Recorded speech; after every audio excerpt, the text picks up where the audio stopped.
Careface CVP. Subscribe, like, comment, and let the whole world know about it. Yeah. And the thing is, I never consciously left, right?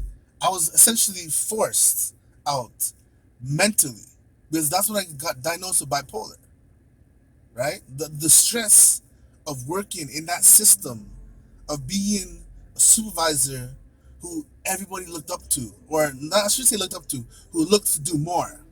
Right? There's a difference. They can look up to you or not look up to you, but either way, if they look to you to do more work, that's what it was. Yep. There you go. Because either you're really shit or you're really, really good.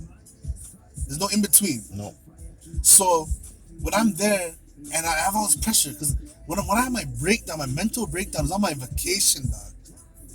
On my 2-week vacation, I had a mental breakdown. I'm thinking about work and I'm getting angry at how I'm being used, top to bottom. And I woke up in the hospital. I was like, I blacked out, and I went to wake up in the hospital. I'm like, you know what? Something has to change. And then it was a series of 3 years of in and out of the hospital on that journey.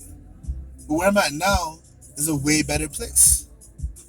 So the fact that, just yesterday, I get the final, I get a termination letter from the company that, okay, you haven't responded to our letters, Ray. You haven't got a doctor's note, Ray. You're terminated, done. And I felt relieved. I'm like, I'm finally, I'm actually officially done.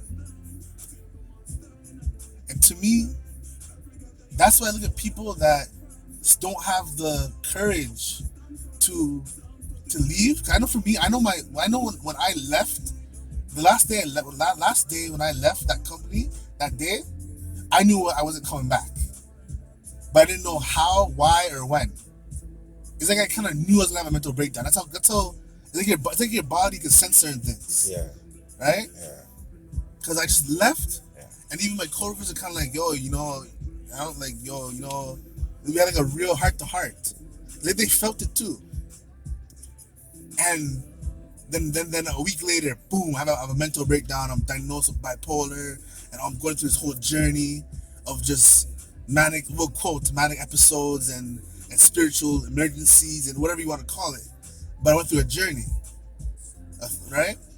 So anyone that is stuck in that loop and they're scared to leave, I don't judge them. I don't grudge them either, because it's not easy. I knew this one guy had like an ulcer, and he comes to work and I'm like, he's having like kidney stones, right?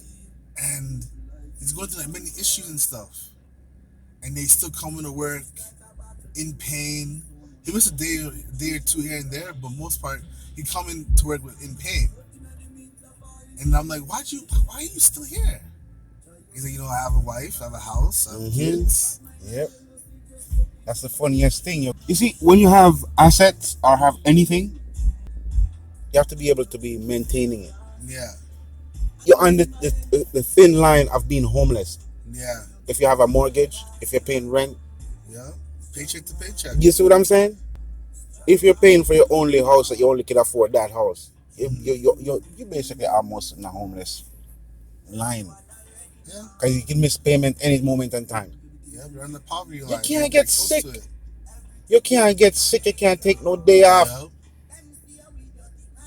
Yeah. And it's not like you in charge of getting sick.